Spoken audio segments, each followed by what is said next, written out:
Welcome back to the Can-Am Garage Guys. This time around, we're continuing our tiny truck series of What's in the Box.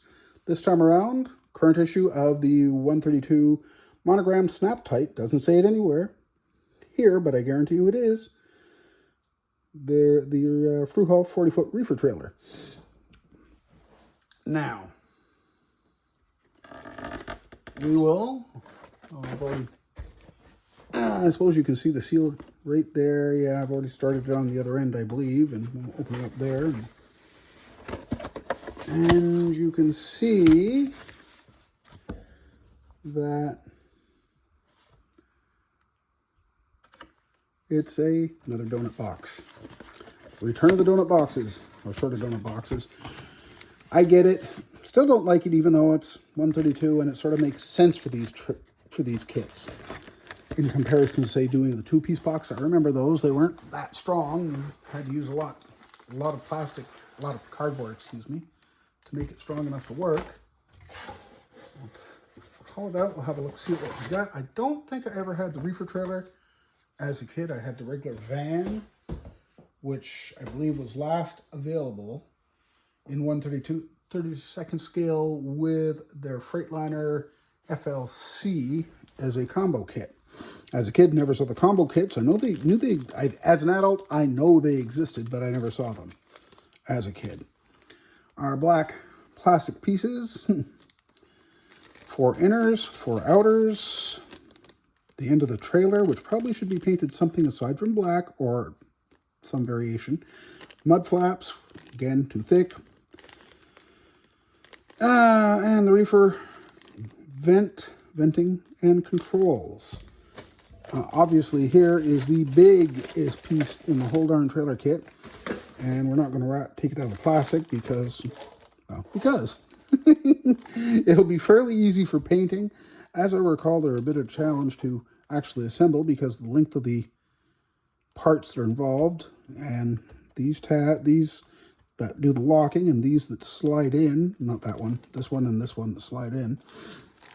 The door is separate.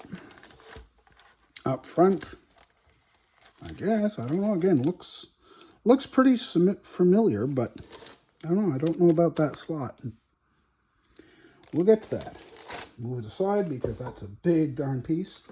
Next up, bottom side, the chassis, or well, it's not even the chassis anymore on any modern truck, but wheels, where the landing gear goes, the tank, I'm assuming, for the refrigerant. Oh, how interesting. No chrome on this. That's interesting. And yeah, we'll open the bag. I'm going to cut it there. What do we got in here? Okay, so yeah, there's the tank for the reefer, the front end for the landing gear. That would be an air brake tank, I believe. Winding handle to make sure you wind the landing gear up. That would be your subframe for the slider for the trailer axles. You can have extended landing gear, you can have short landing gear, so you can put it on the trailer or not. Those, yeah, okay, that's the tail lights and the brakes. That's for the winder. That is the kingpin. Yeah, it should be on the tractor. Like I said, we sort of discussed that last time on the Mac R. Your trailer suspension and the subframes. The actual suspension, complete with air brake chambers. Very nice. Separate doors, where all this looks very heavy. Very heavily detailed. Fruhall, nice engraving, actually, right there. And 5-spoke wheels. Nice little kit, but where it gets really nice. Again, we are definitely, and the bend is courtesy of me, I believe. Fruhall Lone Ranger, Thermo King, wide right turns, caution about which way this thing may turn. Again, with the Ontario plate, very cool. The red and white reflective striping for the bottom of the trailers. Modern trailers, very cool, 40-foot length. American and Canadian flags for the driver. for the trailer to designate Canadian or American ownership, I'm guessing. Polar ice, yeah. May not use the polar ice, but the other stuff, most likely. Very nice.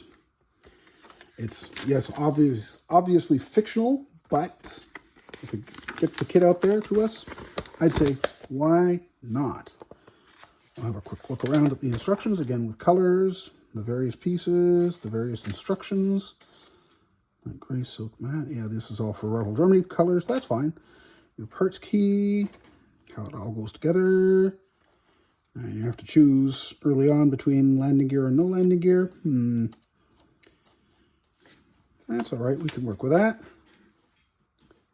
One way or the other. If you hear any strange noises, that's just my cat who's at my feet thinking he needs to be helping. He's playing with a toy and he's happy, and that's what matters. Well, actually it matters he's not in my hair. Don't get me wrong, I love him, but at times he can be very, very, very busy. Grom, what are you doing? Silly animal. Oh, nice. The smaller polar ice logos are intended for the cab doors. Great. Wonderful. Interesting. And it mentions number 7 is for there, but doesn't say anything about there being an optional number 7. Assuming there's even numbers on it, which oops. Yep, there's numbers. Anyway, nice trailer. Good way to waste space, if you ask me, but they're out, they're available. I said, why the heck not? Will I use them? Never know. Use them, use it. Well, we'll get into another trailer in another episode. Anyway, I think we'll call it on this one for now. Thanks for watching, guys. We'll see you next time on the Can-Am Garage.